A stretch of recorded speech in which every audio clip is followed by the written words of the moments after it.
Hello, everyone, and welcome to another episode of Yeah, You Got It, Sarah Speaks. This is the podcast where we learn, where we lead, where we grow, where we lead with intention. The podcast where we delve into business, motivation, and transformation. And today, as part of our Winning Big in 2025 series, we'll be delving into a topic that separates the winners from the losers. A topic that makes those who will stand out and succeed to easily be noticeable. And that is mindset. Today we're talking about the winner's mindset. Yes, for you to win in life, for you to win in any activity that you put your hands upon to do, you must first win in your mind, because it is what you think that will manifest. And I truly like this quote that says, if you think you can and you think you can't, you are right.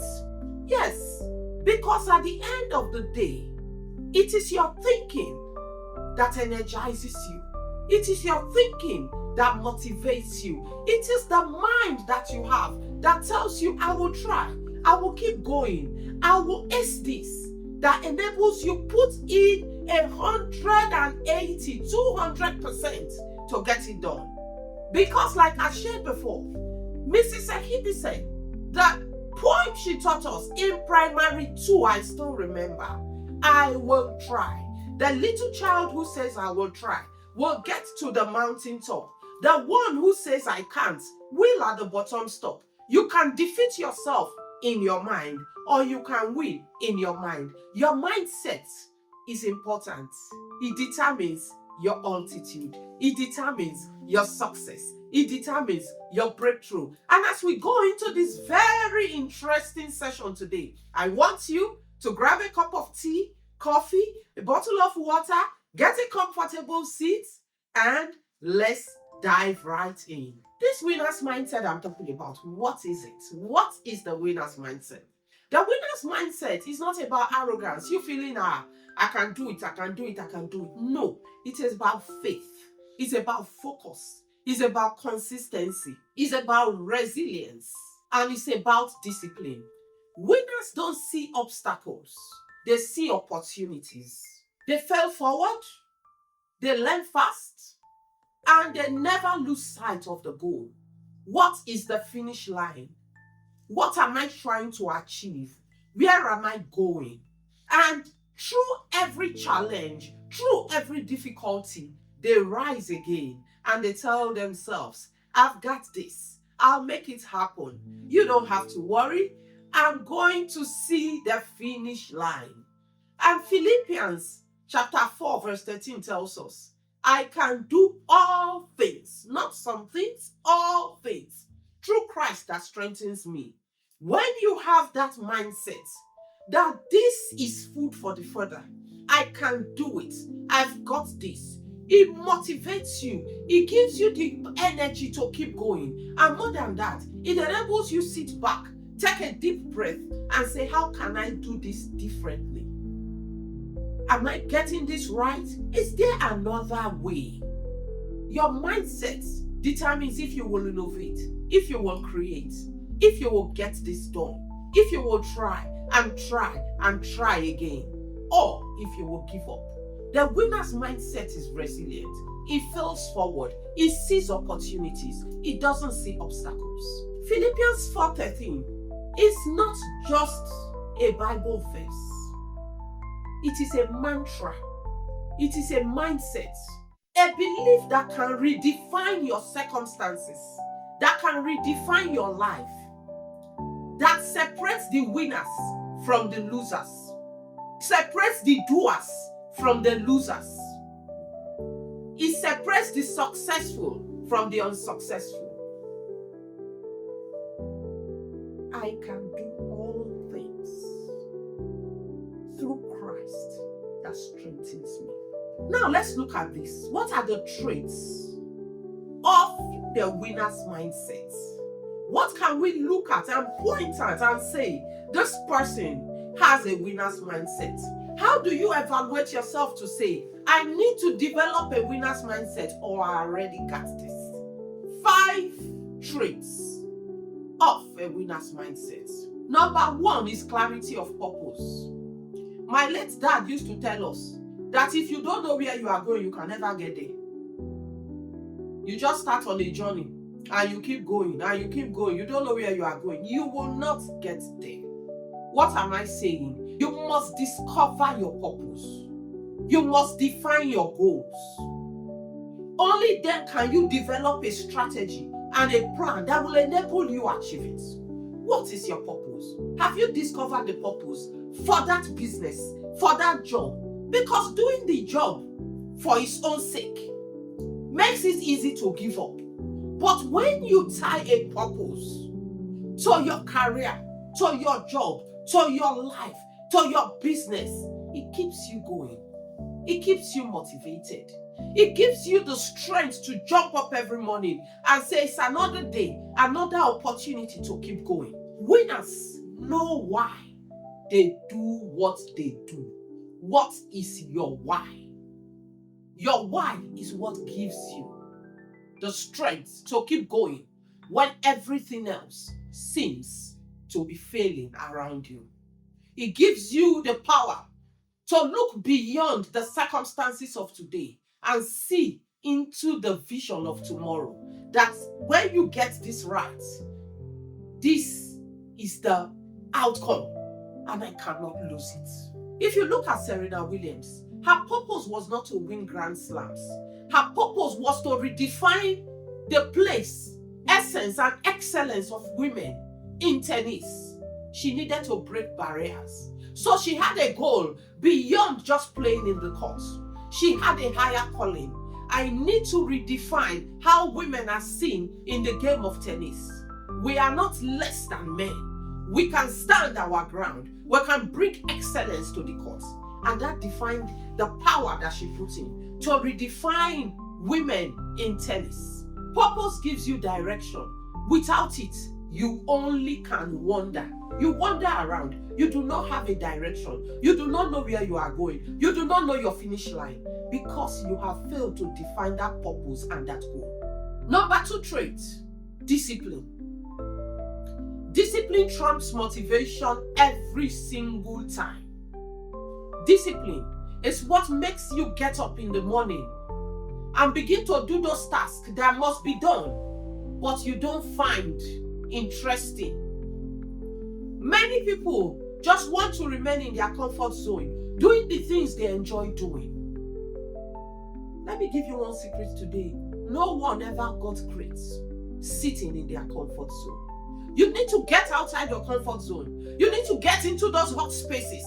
And you need to ensure that you win in those difficult situations and those hot spaces. Then, success becomes. Kobe Bryant was in the gym 4 a.m. every day. People are sleeping. People are resting. People are just coming back from the club where they've gone to drink themselves into a stupor. But he knew, I need to be in the gym at 4 a.m. tomorrow morning. So he ordered his life in such a way that every 4 a.m. he got up, he was in the gym, he was training. He was training his body. He was training his mind.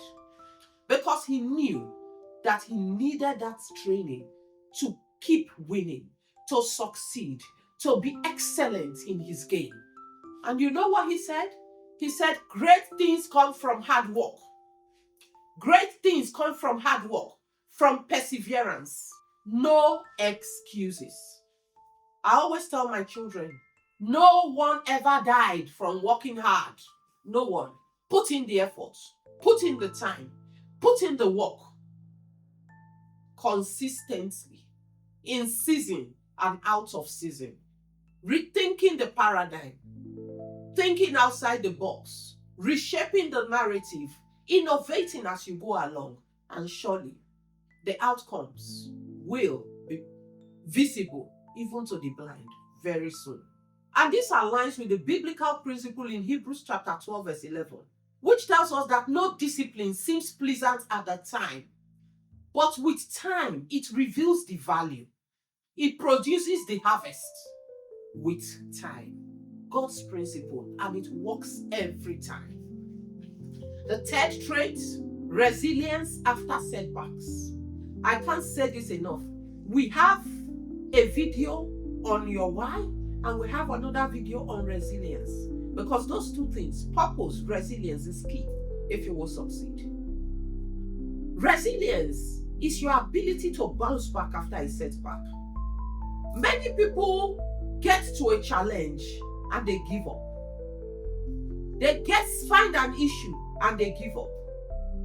I always say, just before dawn, the night is darkest. And if it is something great, there is no way the universe will not contend with you. Nothing good comes easy. If you look at the birthing process to bring forth life, really, you need to go through death to bring forth life. If you plant a seed, it dies before it germinates.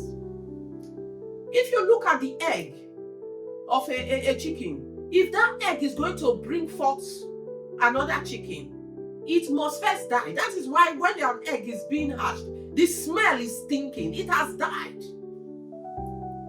When a woman is bringing forth a child, she goes through the valley of the shadow of death. So no good thing comes easy.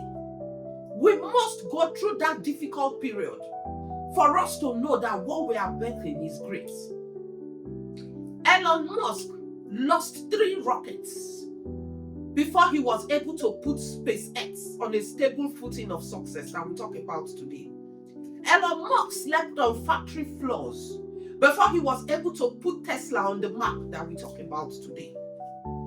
Talk to Dangote, Aliko Dangote, and let him tell you the hassles he has gone through for him to own the biggest refinery in Africa today. Oh my God. He has gone through difficulties. Even the government of Nigeria was fighting him at a point. He kept his focus and he kept his dream alive. You think you want to bet something great and the universe will just support you and it will come through like that? Ask Jimovia. Ask Fola Adiola. Ask Ibuku Awoshika. Ask everyone that has birthed something great, and they will tell you a story of when they have failed. But that failure did not stop them. It told them what not to do the next time they tried. Let's talk about Nelson Mandela. 27 years in prison. But he came out and became the greatest black president ever in the history of humanity. Yes, greatest one. He did not come out bitter. He came out because he had a vision for a better South Africa, free of oppression. He didn't come out bitter. He came out better. He said the greatest glory in life lies not in never falling, but in getting up again every time. That is the greatest glory in life.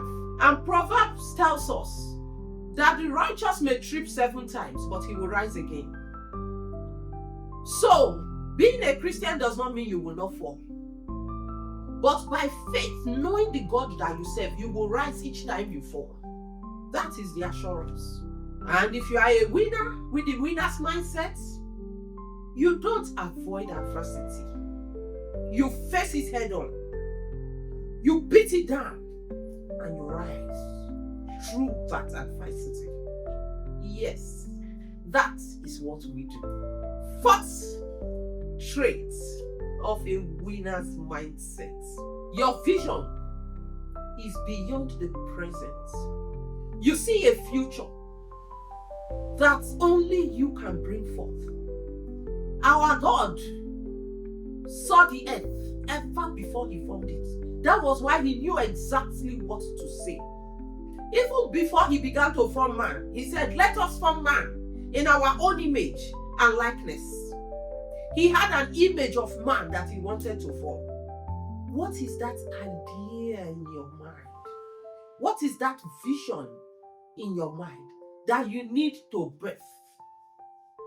God took action. That is why the Bible tells us, and God said, and God said, and God said.